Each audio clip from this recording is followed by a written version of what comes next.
तस्मै श्रीगुरवे नमः। श्रीचैतन्यमनोभीष्टं स्थापितं येन भूतले स्वयं रूप कदा मह्यं ददाति स्वपदान्तिकं।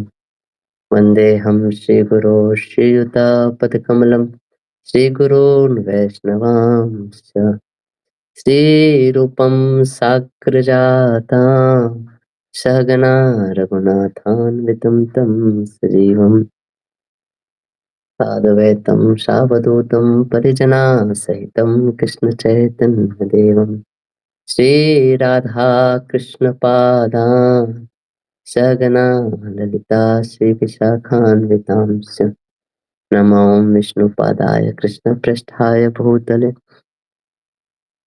श्रीमते भक्तिवेदान्त स्वामिनिति नामिने नमस्ते सारस्वती देवे गौरवाणी प्रचारिणे निर्विशेष शून्यवादी पाश्चात्य देशतारिणे नमो महावदन्याय कृष्ण प्रेम प्रदायते कृष्णाय कृष्ण चैतन्य नामिने गौरतिसे नमः। हे कृष्ण करुणा सिंधु दीनबंधु जगत्पते गोपेश गोपिका कांत राधा कांत नमस्तुते सप्त कांचन गौरांगी श्री राधे वृंदावनेश्वरी वृषभानुसुते देवी प्रणमामि हरिप्रिये वाञ्छाकल्पतरुभ्यश्च कृपा सिन्धुभ्यैव च पतितानां पावनेभ्यो वैष्णवेभ्यो नमो नमः। जय श्री कृष्ण चैतन्य प्रभु नित्यानंद श्री अद्वैत गदाधर श्रीवासादि गौर भक्तवृंद हरे कृष्ण कृष्ण कृष्ण हरे हरे हरे राम राम राम हरे हरे। हरे कृष्ण।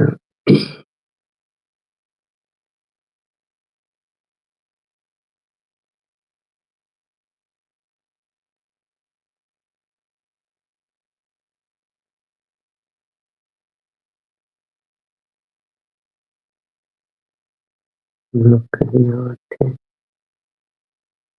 कितने श्लोक तक किए थे हम लोग?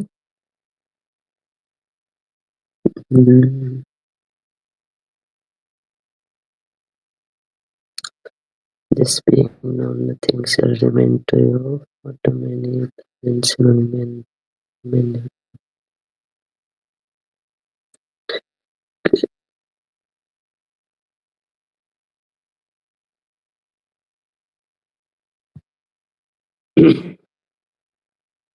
मनुष्याणां शास्त्रेषु कश्चित् यत् सिद्धः यततामपि सिद्धानां कश्चिन् मां वेत्ति तत्त्वतः, है ना।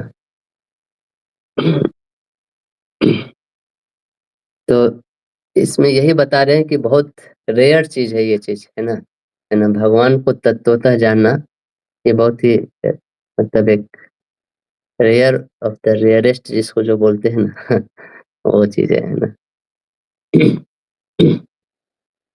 जैसे ठीक है, इसको आगे और आएगा भी इन सब श्लोकों में।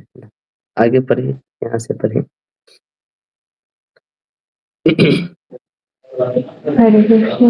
Earth, water, fire, air, ether, mind, intelligence, and false ego. Altogether, these eight constitute my separated material energies.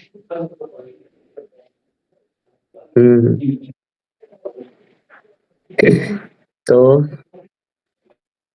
अगले कुछ श्लोकों में, है ना, मुझे लगता है अगले 7-8-9 श्लोकों में, मतलब 4 से 12 तक, मुझे कि कृष्ण ये बताएंगे कि वही जो है ना इस भौतिक जगत और स्पिरिचुअल जगत, है ना, दोनों के जो सोर्स है ना, वो भगवान ही है ना, है ना, है ना? क्योंकि हमारे जो एक्सपीरियंस में, ये जो दुनिया में जो हमारा एक्सपीरियंस है, वे भगवान की इन दोनों ही एनर्जियों का एक्सपीरियंस है ना। एक स्पिरिचुअल एनर्जी और मेटेरियल एनर्जी, है ना। तो क्यों दोनों बताएंगे? क्योंकि ये दोनों बताएंगे भगवान, क्योंकि ये दोनों बताने से हम भगवान को हर जगह देख सकते हैं, है ना। और यही चीज अर्जुन को भी समझाने की कोशिश करे कि अर्जुन, तुम मुझे हर जगह देख पाओगे अगर तुम मेरे दोनों एनर्जी को समझो, है ना? इवन तुम कुरुक्षेत्र के मैदान में खड़े हो जहाँ पे घनघोर युद्ध हो रहा है, उस समय भी तुम हमको देख पाओगे, समझ पाओगे ऐसे करके, है ना?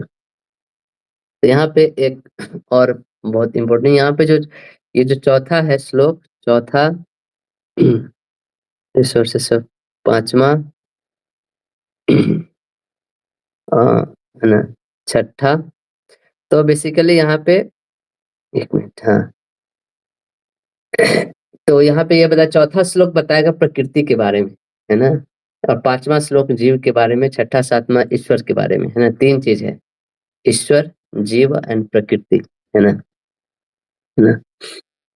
तो तीनों जो भगवान की एनर्जिया है उसको भगवान यहाँ पे संक्षेप में बताएंगे ऐसे करके, है ना? तो यहाँ पे एक वर्ड यूज हुआ है, ये जो बता रहे भगवान प्रकृति के बारे में बता रहे हैं, यानी कि बहिरंग शक्ति के बारे में बता रहे हैं, है ना? यहाँ पे एक आप देखोगे भिन्ना प्रकृति अष्टदा, है ना? भिन्ना मतलब क्या होता है, जब कोई चीज यहाँ पे लिखा है कि सेपरेट होता है उसको भिन्ना बोलते हैं ना, है ना? भिन्ना, है ना? वो उन्हीं का एनर्जी है लेकिन भिन्ना है ना? जैसे मान लीजिए आ, आ, जैसे मान लीजिए मैं ये क्लास दे रहा हूँ ना, कोई रिकॉर्ड कर रहा है टेप रिकॉर्डर में, सपोज करिए, है ना? तो अब वो साउंड तो रिकॉर्ड हो गया मेरा, है ना? जब आप उसको रिप्ले करोगे टेप रिकॉर्डर में या म्यूजिक में डाल के, जब आप उसको रिप्ले करके तो आप क्या करोगे कि मेरे जो आवाज है उसको आप सुन पाओगे फिर से, है ना? लेकिन वो आवाज तो मैं नहीं हूँ ना, आप समझ रहे हैं, है ना? वो क्या हो गया, वो मेरी ही एनर्जी है ना? लेकिन मेरी सेपरेटेड एनर्जी है ना? क्योंकि वो जो वॉइस जो बोला जा रहा है वो मैं ही बोला हूँ, है ना? तो मेरी एनर्जी, लेकिन मेरी क्या है, सेपरेटेड एनर्जी है, जो कि रिकॉर्डेड है टेप में, है ना? और जब उसको प्लेबैक करेंगे तो एग्जैक्टली वो सेम साउंड निकलेगा जो मैंने बोला है या मेरे मुख से जो निकला है ना? तो भगवान कुछ इसी टाइप का चीजें बता रहे हैं कि ये जो मेटेरियल वर्ल्ड है, ये जो भौतिक प्रकृति है ना? ये जस्ट इसी तरह है, मतलब भिन्न है, सेपरेट है ना? है ना? और जो रियल लाइफ है वो क्या है, वो स्पिरिचुअल वर्ल्ड में है ना? और ये जो एक्सटर्नल एनर्जी है, जो भौतिक प्रकृति है ना, वो सेपरेटेड है, मतलब उसे निकला हुआ है एनर्जी, ऐसा समझिए, है ना? सेपरेटेड मीन्स, एक कहने का मतलब ये है कि हम डायरेक्ट कृष्ण को परसीव नहीं कर सकते इस एनर्जी में, है ना? है ना? सेपरेटेड कहने का मतलब ये जो वर्ड है यहाँ पे यही चीज इंगित, मतलब डिनोट कर रहा है यहाँ पे, है ना? है ना? तो एक ये भी समझिए कि इस दुनिया में, यानी कि ये दुनिया के सबसे जो तत्व है ना, जिस तत्वों से ये दुनिया बना है ना? तो वो भगवान बता रहे कि ये खम भूमि रापो नलो वायु, ये सब मेरी एनर्जी है ना? तो इस मतलब कि दुनिया के जो कुछ भी हम देख रहे हैं सब क्या है, भगवान की ही एनर्जी है कहने का मतलब। और जो एकदम उत्तम श्रेणी के जो भक्त होते हैं, वो वो हमेशा इस कनेक्शन को हमेशा ही देख पाते और समझ पाते हैं, है ना? कि एक कनेक्शन होता है ना, एक कनेक्शन बिटवीन शक्ति और शक्तिमान, है ना? शक्ति जो है और जिसके पास जो शक्ति का जो स्रोत है उसको शक्तिमान बोलते हैं, है ना? एनर्जी एंड एनर्जेटिक जैसे हम लोग बोलते हैं, है ना? तो इसीलिए वो जो शुद्ध भक्ति के लेवल पे होते हैं, जो इस कनेक्शन को देख पाते हैं, तो वो इस भौतिक जगत में इस इन सारे आठों तत्वों के साथ रहते हुए, इनसे मिंगल होते हुए भी, है ना, वो हमेशा भगवान को याद कर सकते हैं, भगवान का स्मरण कर सकते हैं, है ना? और वहीं पे जहाँ पे भौतिकवादी लोग होते हैं ना, इसलिए उनको बोलते हैं मैटेरियलिस्टिक, है ना? है ना? तो वो इस शक्ति को समझने की वो लोग भी कोशिश करते हैं, जैसे साइंटिस्ट लोग हो गए ये लोग, लेकिन उसको बिना शक्तिमान से कनेक्ट किए, है ना? ना इसीलिए बोला जाता है कि वो लोग इग्नोरेंस में, अविद्या में, तो बिना कनेक्शन में वो स्टडी करते रहते हैं इस भौतिक तत्वों का, है ना? और जितने भी आप जो केमिकल केमिस्ट्री का जो पीरियोडिक टेबल ये सब देखते हैं ना, तो ये सारे तत्वों की स्टडी करते रहते हैं, लेकिन वो भगवान की जो एक आध्यात्मिक शक्ति है ना? उसका उनको कुछ आइडिया नहीं रहता है। इसीलिए ये सारे जो कार्यकलाप है भौतिक, जो भी हम टेस्ट, ये सब क्या है, वो अपने आप में इनकम्प्लीट है ना? ना, तो यो क्योंकि वो विदाउट कनेक्शन देख रहे हैं चीज़ों को, है ना? है ना?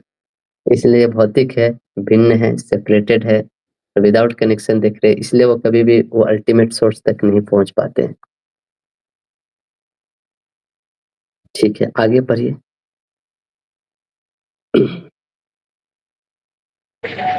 Besides this, O mighty armed Arjun, there is another superior energy of mind which comprises the living entities who are exploiting the resources of this material inferior nature. तो यहाँ पे बता रहे हैं वो अंतरंग शक्ति उनकी, है ना? जो सच्चिदानंद वाली जो है ना, उस शक्ति के बारे में यहाँ पे चर्चा कर रहे हैं, है ना? आगे बढ़िए। All created beings have their source in these two natures. Of all that is material and all that is spiritual in this world, know for certain that I am both.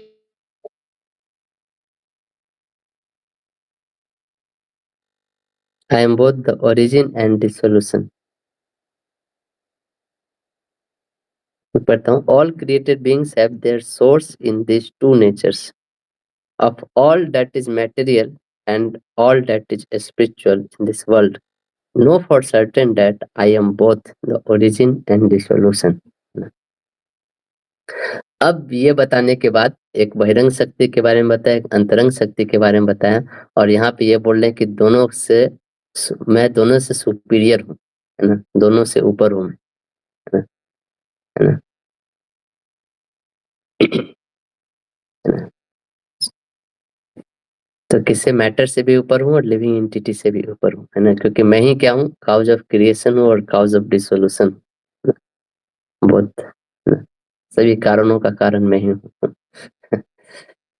है ना? बोलने का मतलब है कि वो मेंटेनर भी वही है ना? है ना? तो आगे आगे ये बता दिए क्रिएटर मैं हूँ, डिसोल्यूशन में, आगे के आने वाले श्लोक में ये बोलेंगे कि मेंटेनर भी मैं ही हूँ, है ना? सिर्फ मैं हूँ और कोई नहीं है ना? ये ध्यान रखना है यहाँ पे। हम कृतस्थं जगतम प्रभो प्रलयस्तथा, है ना? है ना? कृष्ण है ना? बोलने का मतलब यही। आगे पढ़िए 7वां। O conqueror of wealth, there is no truth superior to me. Everything rests upon me, as pearls are strung on a thread. हम्म, तो यहाँ पे भगवान ये समझा रहे हैं कि मैं मेंटेनर भी मैं ही हूँ, है ना? जैसे मोतियों की माला बनी होती है ना, आप देखो कृष्ण को हर दिन आप मंदिर जाओगे तो ऐसे माला पहनाया रहता है, मोती की भी माला, और इवन जो गार्लैंड होते हैं, गेंदा का फूल या इस सब का जो माला, तो गेंदा का फूल दिखाई देगा लेकिन उसके बीच से जो धागा गया है वो दिखाई नहीं देगा, है ना? ना?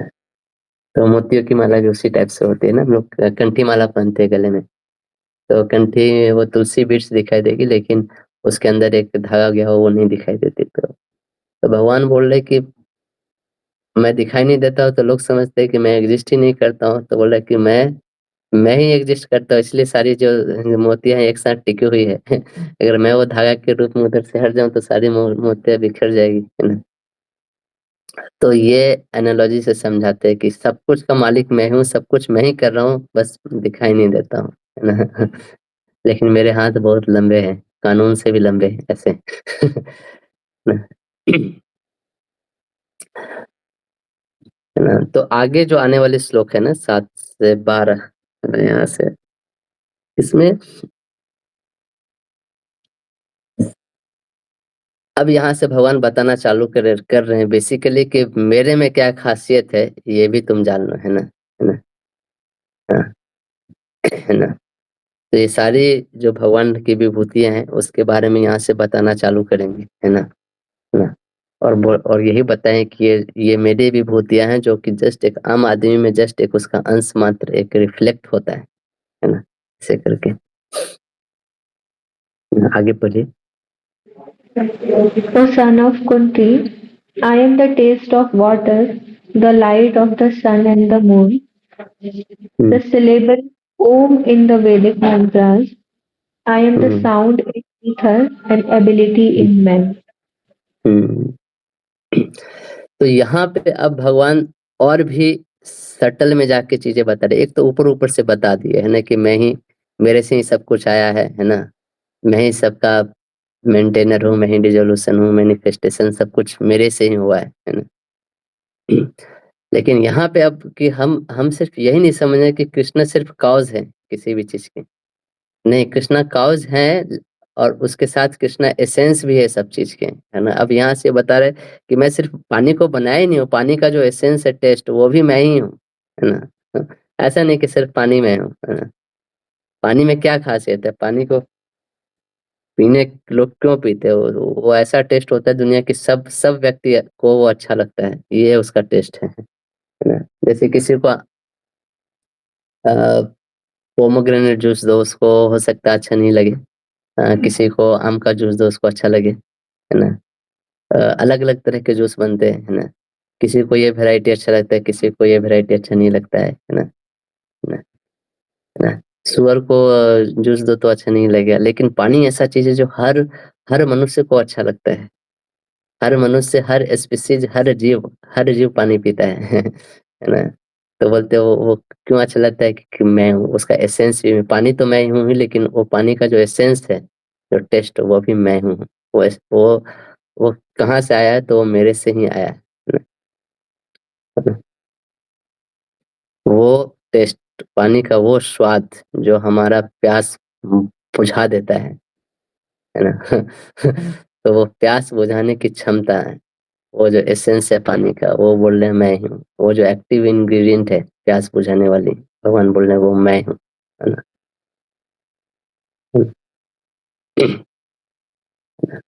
तो प्रभुपाद इसको बहुत अच्छा से समझाते थे, एक एनालॉजी से बोलते थे कि कृष्णा इज, वो जो प्रचार करने जाते थे ना, वहाँ सब पियकर वकर लोग सब थे, इस टाइप के दारूबाज लोग सब ज्यादा थे शुरू से। तो बोलते थे कि Krishna is even the taste of the wine ऐसे करके। तो बोलते थे क्या बात है तो बोलते थे कृष्णा वाइन है और कृष्णा वाइन के टेस्ट भी है बोलते बोलते कृष्णा इस वाइन के टेस्ट है, इसलिए तुम इसको टेस्ट के प्रति अट्रैक्ट होते हो, है ना। और प्रभुपाद बोलते थे कि इफ, है ना, and if you are drunkard and if you are fond of wine, ऐसे करके, है ना कि अगर तुम सिर्फ दारू पीते हुए भी, शराब पीते हुए भी ये सिर्फ ये याद रखो कि Krishna is the taste of the wine, है ना। तो दैट विल मेक यू ये योगी, है ना that will make you greatest yogi, है ना। ये चीज करते हुए भी तुम कृष्णा को रिमेम्बर कर पा रहे हो, है ना। जस्ट ऐसा रिपीट करके, I am testing wine, oh, oh very nice test, है ना, दिस इज कृष्णा, है ना, है ना। प्रभुपाद ऐसे बोलते, कितना आसान है, ऐसे करके बोलते थे बोलते थे ये कृष्णा कॉन्शियस है ना। दारू पीते हुए कृष्णा को याद करो है ना। तो क्यों Krishna is the taste, Krishna सभी चीज के एसेंस है ना। Light of the sun and the moon, sun and moon में क्या खासियत है कि उनकी लाइट, तो बोलते सन एंड मून तो मैं हूँ ही, मैंने ही बनाया है, लेकिन उनका लाइट भी मैं ही हूँ, है ना, है ना। हम्म, है ना। और फिर I am the sound, pranava, है ना, the sound in the ether, ability in the man. Man का क्या एबिलिटी, मतलब ये है पुरुषार्थ, बोलने का मतलब कोई भी व्यक्ति कुछ कार्य को एकम्प्लिश कर पा रहा है अपने पुरुषार्थ से, तो वो पुरुषार्थ मैं हूँ, है ना, है ना है ना। प्रणव सर्ववेदेषु, एक्चुअली यहाँ पे जो इंग्लिश ट्रांसलेशन एग्जैक्ट नहीं होता है कभी कभी, आई am the sound in the ether.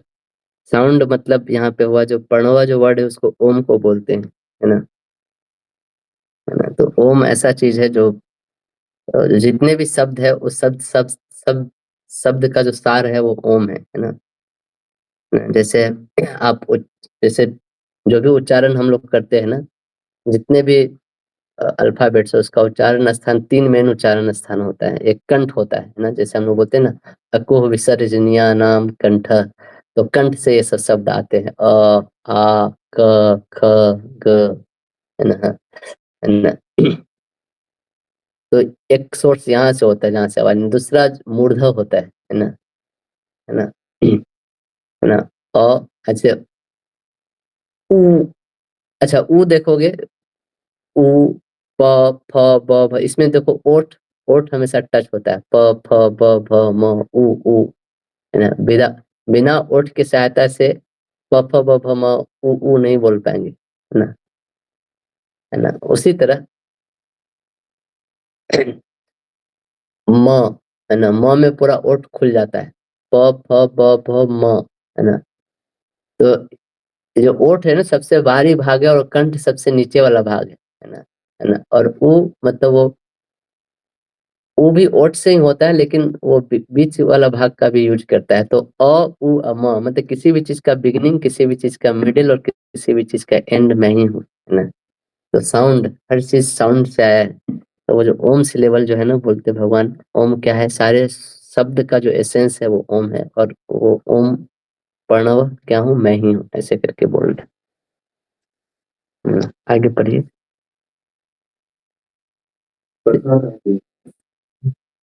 जी, ओम वाले में बिगनिंग, हम्म, मिडिल और एंड आपने कैसे उसका समझाया था? तो कोई भी जैसे हाँ, अच्छा छोड़िए, वो छोड़िए, आप ये देखिए कि हम जो शब्द बोल रहे हैं, है ना, है ना। शब्द बोलने में 3 जगह यूज होता है, कंठ, ओष्ठ, और एक बीच का, उस दोनों के बीच का जगह, है ना, है ना। तो कंठ से जो आता है ना, से आ ये सब शब्द कंठ से आता है ना। उसी तरह प फ उ ये सब ओठ से आता है ना, है ना।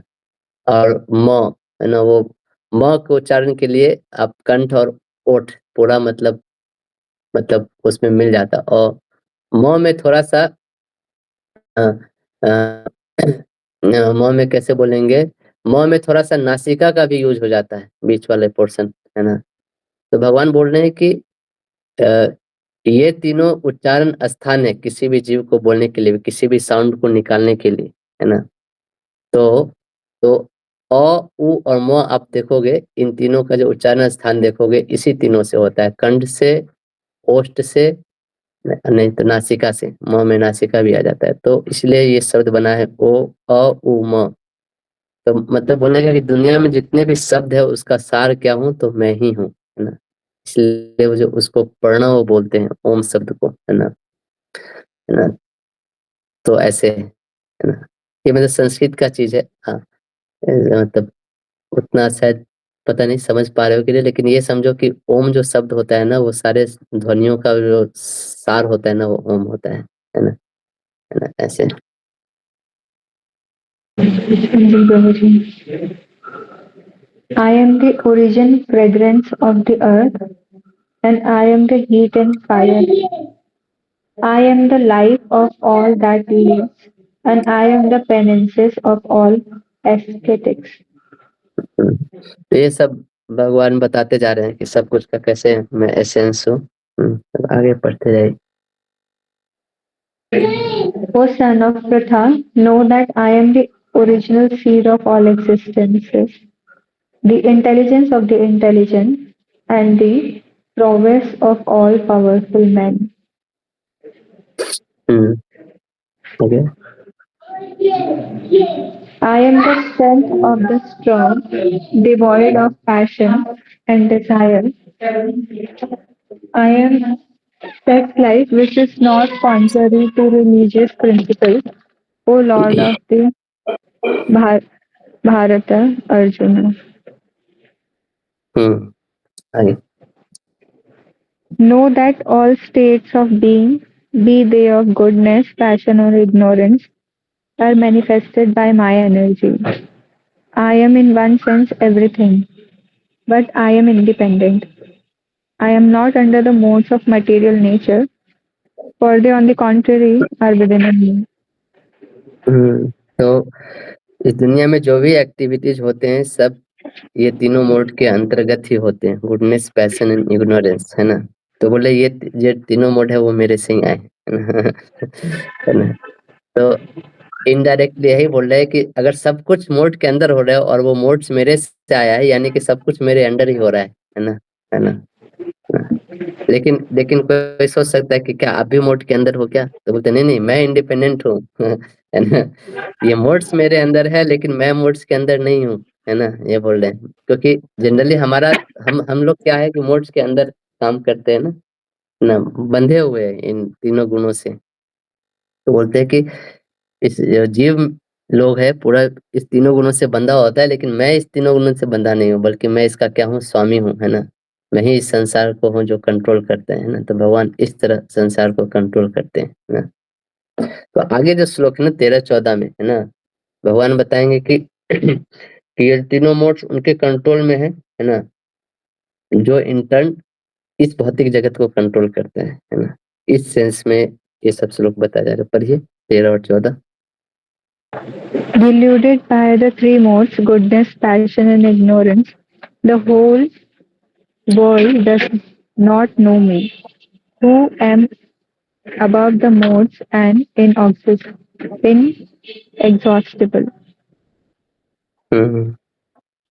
बराबर, आगे।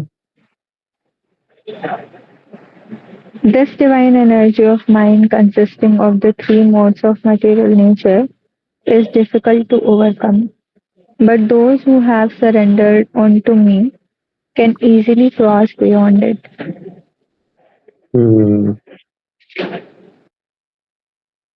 तो इस मोड्स ऑफ नेचर को पार कर पाना बहुत मुश्किल है ना। लेकिन कौन कर सकता है, जो भगवान को शरणागति हो जाता है, भगवान को सरेंडर करता है ना। तो आगे आने वाले श्लोक में ये बताएंगे कौन से लोग भगवान को सरेंडर करते हैं और कौन से लोग नहीं करते हैं ना। वो अगले 4-5 श्लोक में बताया जाएगा, है ना। यहाँ से हम्म। Those एक मिनट, miscreants. एक मिनट। अच्छा, यहाँ से मेरे को याद पड़ा, मोड्स ऑफ नेचर याद है, हमने दूसरे चैप्टर में पढ़ा था, है ना। अ, एक मिनट देखता हूँ, थोड़ा पीछे जाता हूँ। उसको जस्ट एक बार देख लेंगे तो हमें कनेक्शन आ जाएगा। 42 के आसपास।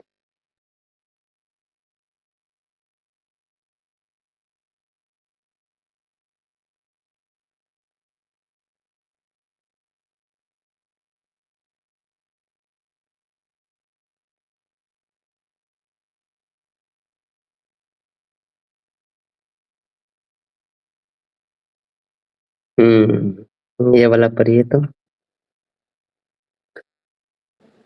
Men of small knowledge are very much attached to the flowery words of the Veda, which recommend various fruitive activities for elevation to heavenly planets, result in good birth, power, and so forth. Being desirous of sense gratification and opulent life, they say that there is nothing more than this.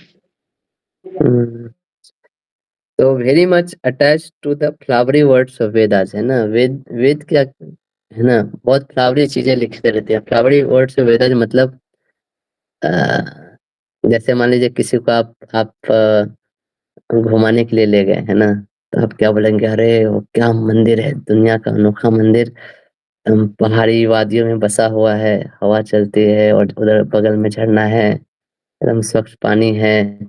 बहुत सारे चीज ऐसे बोल देते हैं ना। और वहां पे वहां पे जाते हैं तो पता चलता है कि एकदम खचाखच भीड़ भरा हुआ है, चलने का जगह नहीं है, चींटी की तरह लोग एक दूसरे पे धक्का मुक्की कर रहे हैं। तो तो वेद में भी कभी कभी फ्लावरी वर्ड्स ऐसे यूज हुआ है ना।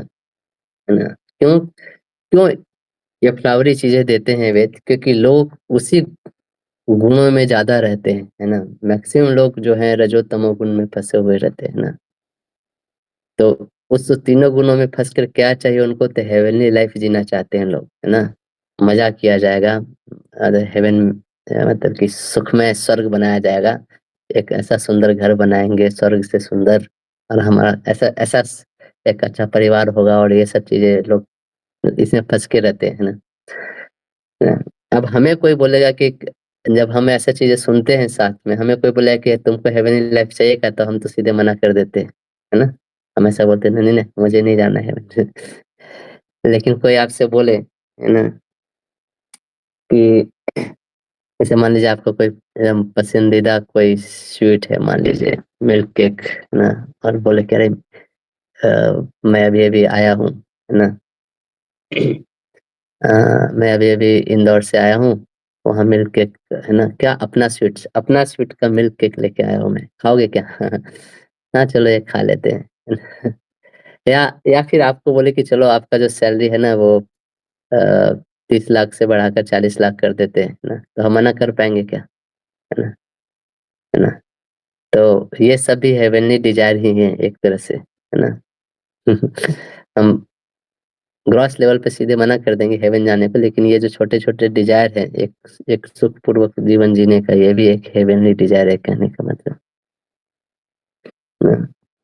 तो यहाँ पे बोल रहे हैं, in the minds of those who are too attached to sense enjoyment and material opulence, है ना। अब देखिए यहाँ पे डायरेक्टली बोल दिए, sense enjoyment and material opulence and who are builded by such things, यानी कि जिसकी जो मन है इसी सब चीजों में, मन बुद्धि इसी सब चीजों में फंसी हुई है, the resolute determination for devotional service the supreme lord does not take place, है ना। तो इसलिए वेदों की जो ज्यादातर चीजें हैं इन्हीं तीनों गुणों से डील करती है ना, है ना।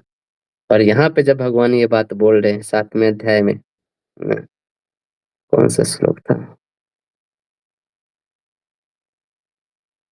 यहाँ पे जब ये बात बोल रहे हैं तो यहाँ पे लिखने का मतलब ये है कि भगवान जो है ना इन सब चीजों से ऊपर है ना, और हम इन सब चीजों के नीचे हैं, है ना।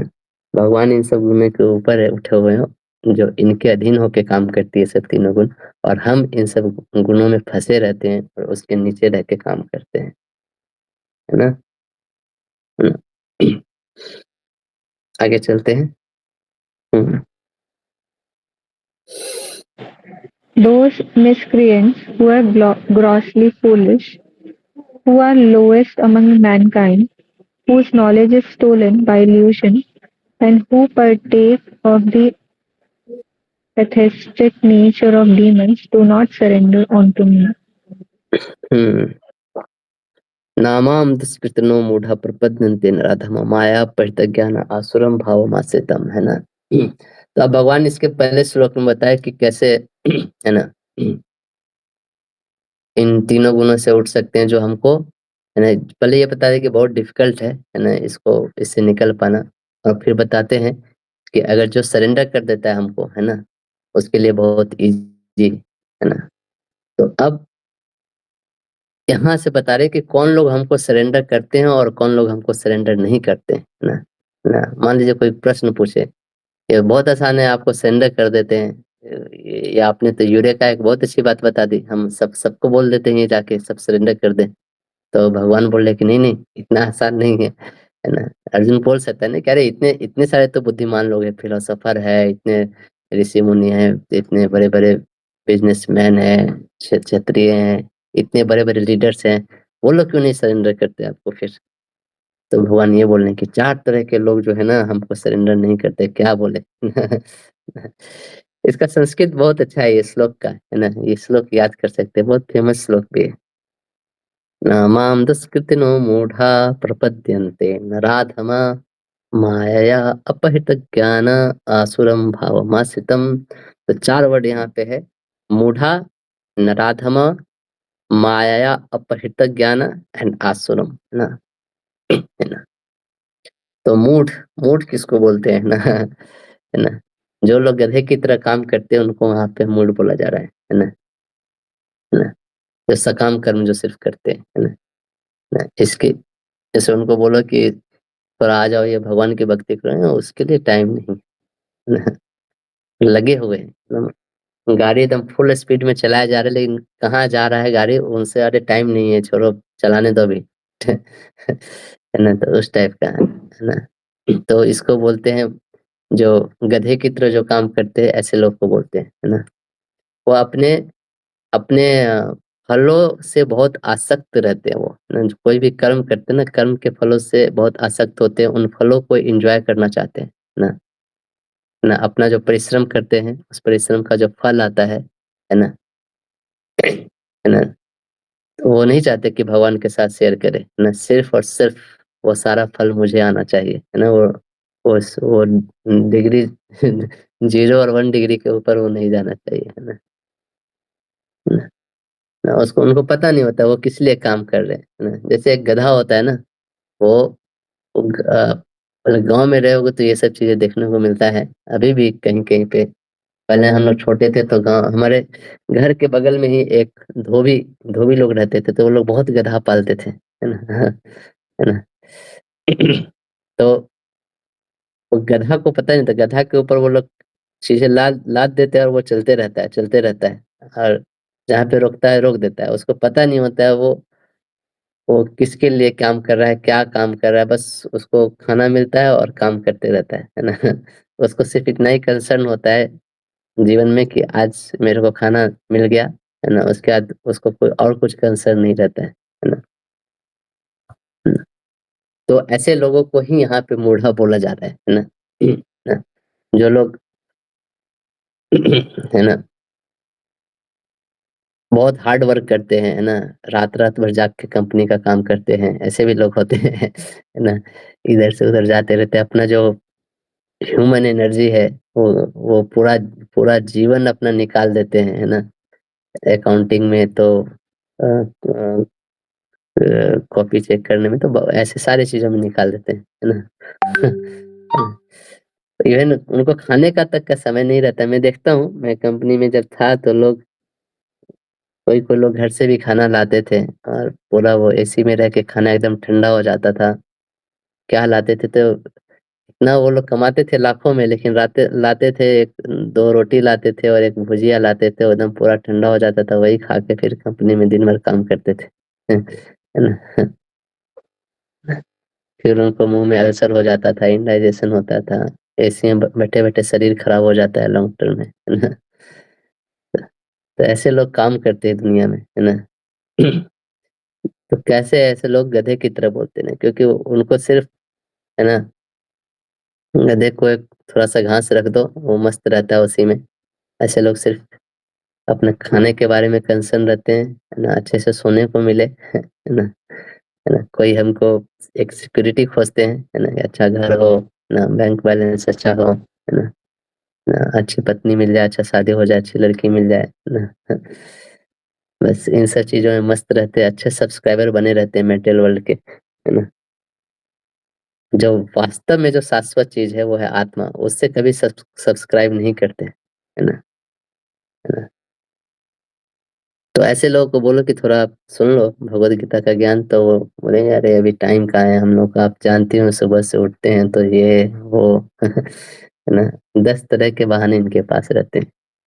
तो ये जो कैटेगरी है मूढ़ा, ऐसे लोग है ना भगवान के आश्रित नहीं होते भगवान ये बोल रहे हैं, है ना? दूसरा जो कैटेगरी है वो नराधम, है ना?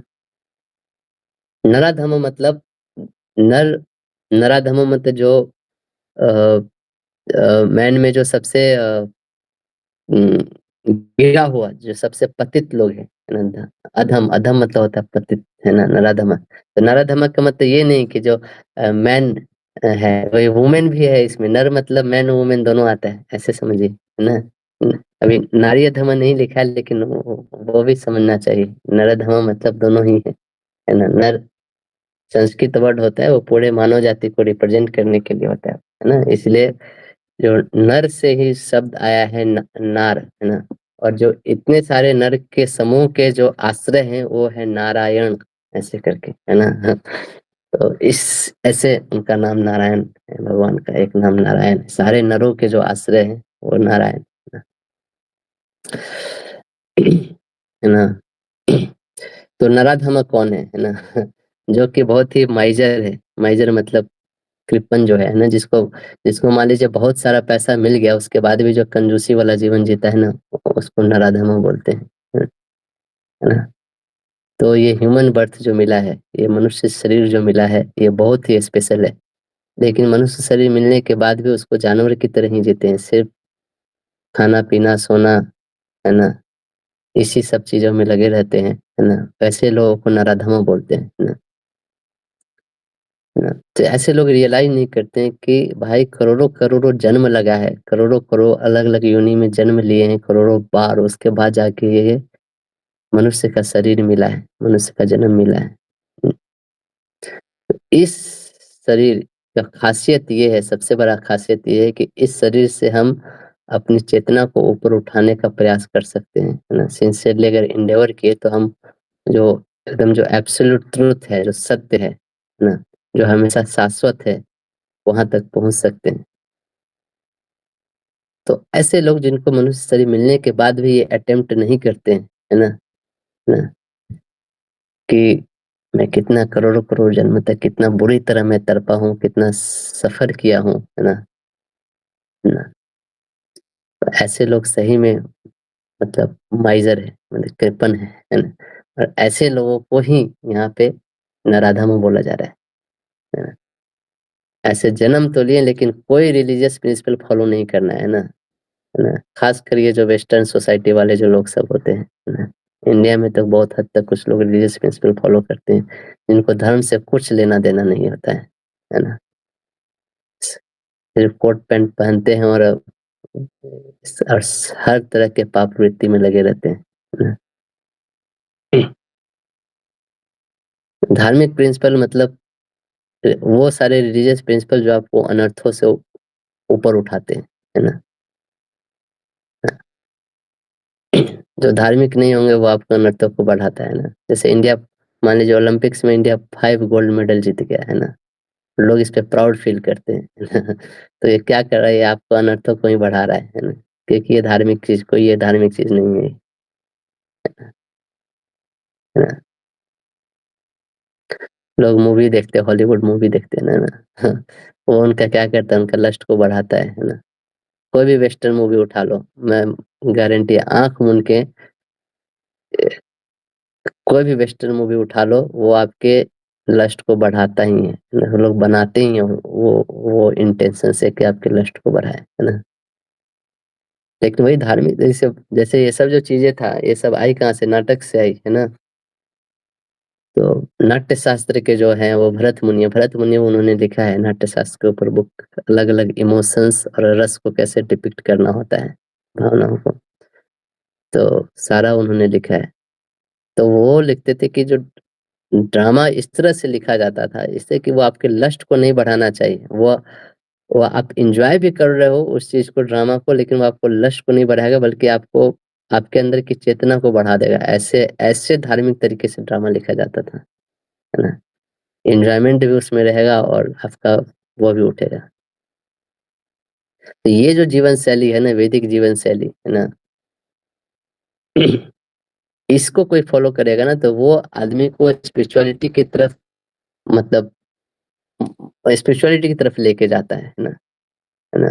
और वो जो स्पिरिचुअलिटी का जो टॉप मोस्ट चीज है वो है कृष्णा कॉन्शियसनेस, ऐसा समझिए।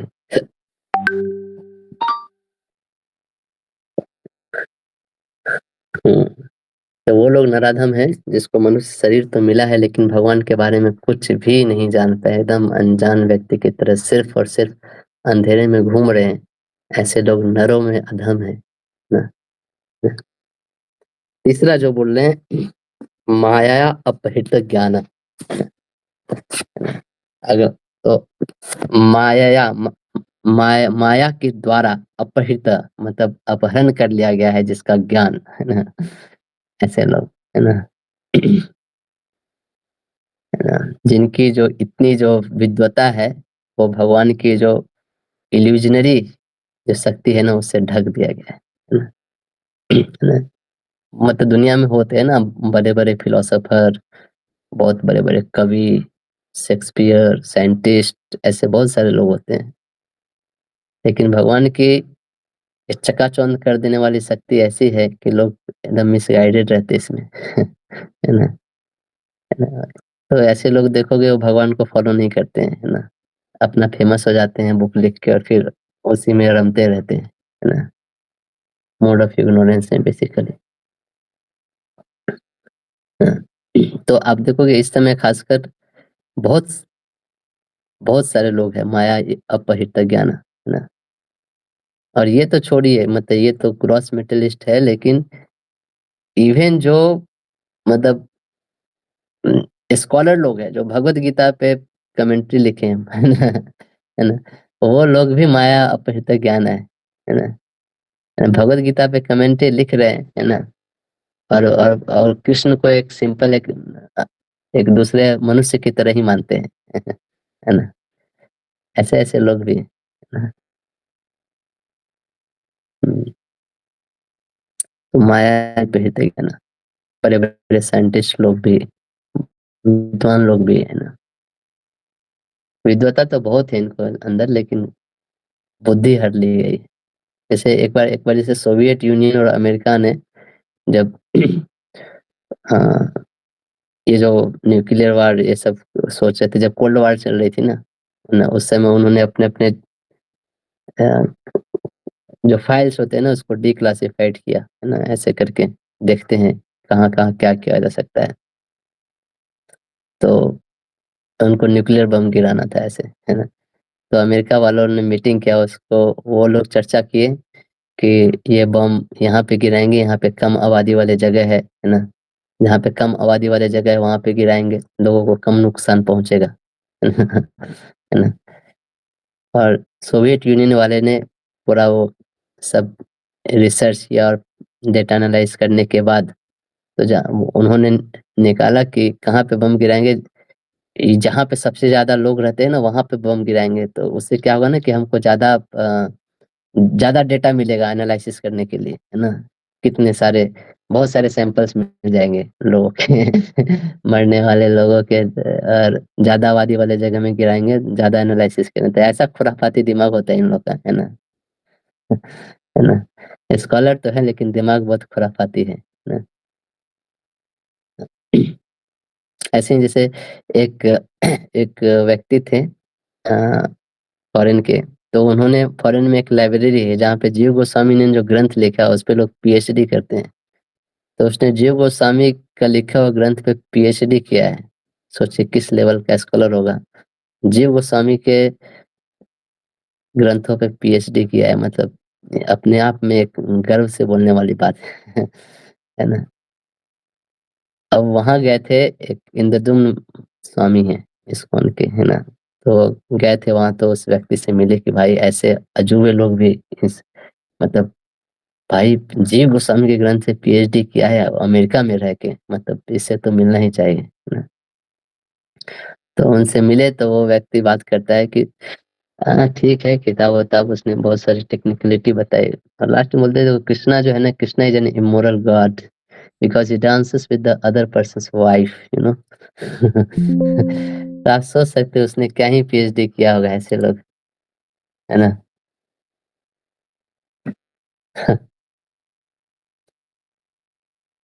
तो माया अपहृत ज्ञान, है ना?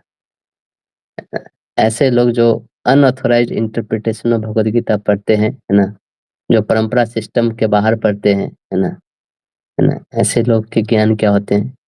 ये इंटरप्रेटर लोग उनका वो बेसिकली माया के ही एजेंट होते हैं, है ना? जो ऐसे लोगों को उनके जो मोड्स में हो उसी में फंसा के रखते हैं, है ना? बेसिकली उनका जो रेंज ऑफ मतलब नॉलेज है ना, वो मतलब मेटेरियल वर्ल्ड के प्रति ही डिवोटेड होता है, कहने का मतलब ये है, आध्यात्मिक चीजों के प्रति डिवोटेड नहीं होता है ना? माया अपहृत ज्ञान ऐसे लोगों का होता है।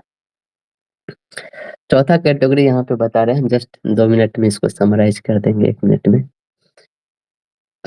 आसुरम भावमाश्रित, है ना?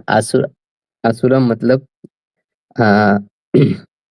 डिमोनियक, जिसको यहाँ पे ट्रांसलेशन लिखा हुआ है, असुर असुर की वृत्ति वाले जो लोग होते हैं ना, जिन्होंने असुर वृत्ति का सहारा लेकर जो जीवन जी रहे हैं ना, ऐसे लोगों को आसुरी भावमाश्रित, है ना?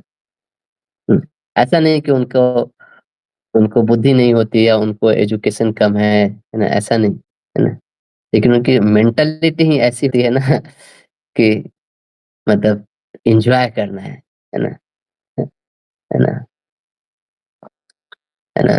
जैसे असुर लोग होते हैं ना, वो इवन वो स्पिरिचुअल लाइफ में बहुत आगे तक बढ़ते हैं ना, अष्टांग योग तक बढ़ जाते हैं, लेकिन अष्टांग योग करके क्या करना है, तो एंजॉय करना है ना ना हिरण्यकशिपु ऐसा था ना कि वो एक साथ 50 शरीर, मतलब 50 एक्सपेंशन कर सकता था अपना, बहुत शक्तिशाली राजा था और 50 शरीर से 50 अलग अलग तरीके से एंजॉय कर सकता था, है ना। ये इनकी टेंडेंसी होती है ना। अष्टांग अष्टांग योग किया, इतना तपस्या क्यों, क्योंकि एकदम एकदम फाइन तरीके से बहुत एंजॉय कर सके इस मेटेरियल वर्ल्ड को, है ना,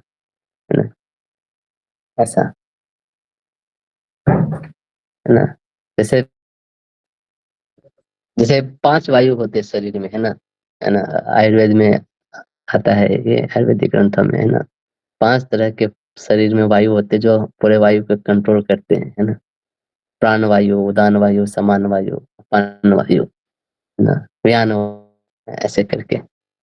तो इन पांचों जो वायु का जो इंटरसेक्शन पॉइंट होता है ना, वो जनरली हार्ट होता है, मतलब हमारा हृदय, और उसी पे आत्मा का वास होता है ना, उन सबके इंटरसेक्शन पॉइंट पे। और ये इंटरसेक्शन पॉइंट मतलब लोग ऊपर नीचे ले जाते हैं ना, अलग अलग चक्र होता है, तो जनरली हार्ट चक्र पे जाके स्थित होता है, कहने का मतलब। तो योगी लोग क्या करते हैं ना, इस इंटरसेक्शन पॉइंट को उठा के मस्तिष्क तक ले जाते हैं, है ना। और वहाँ ब्रह्मरंध्र से वहां से फिर निकालते हैं अपने आत्मा को, है ना। वो सबसे टॉप मोस्ट लेवल, चेतना के सबसे टॉप मोस्ट लेवल पे जाके वहां से अपने आत्मा को निकालते हैं। टेक्निकली ये होता है, मतलब आत्मा स्थिर रहता है, बहुत ही कॉन्शियस चीज है वो। असुर लोग क्या करते हैं असुर लोग का मेंटालिटी देखो, वो भी इस टेक्निकलिटी को समझते हैं, है ना। तो असुर जो होते हैं ना, अपने प्राणवायु को मतलब किसी तरीके से विचलित करते हैं, और उससे कैसे सुख भोगेंगे, विचलित करके, है ना, अ, सुख भोगने का कार्य करते हैं, है ना। विशेषकर शारीरिक सुख, है ना, उसमें भी विशेषकर यौन सुख, है ना। तो ये होता है असुर का दिमाग। वो बोलता है कि अरे ये हटाओ, ये सब भगवान भगवान, ये देखो इसमें आनंद है, मिल गया ना, ये शक्ति मिल गया, अब देखो मैं कैसे करके दिखाता हूँ, एक साथ में 50 लोगों के साथ सेक्स करूंगा, है ना है ना। तो ऐसे जो 4 तरह के लोग होते हैं ना, दुष्कृत्य, इसको दुष्कृत्य, मूढ़ा, नराधमा, माया अपहृत ज्ञान और आसुरम भावमासिता, ऐसे लोग भगवान को सरेंडर नहीं कर पाते हैं, और मैक्सिमम लोग इसी चारों कैटेगरी में आते हैं, है ना। भगवान को जानने के बाद भी इधर फंस जाते हैं, इसलिए वो सरेंडर नहीं कर पाते। ठीक है, किन्हीं का कोई प्रश्न?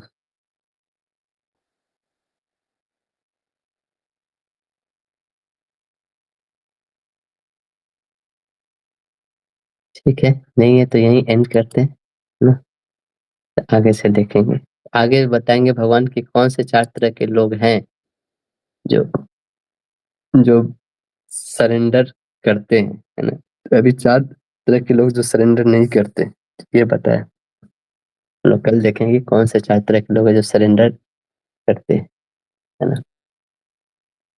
ठीक है, श्रील प्रभुपाद की जय। हरे कृष्णा प्रभु जी, दंडवत प्रणाम। Thank you so much.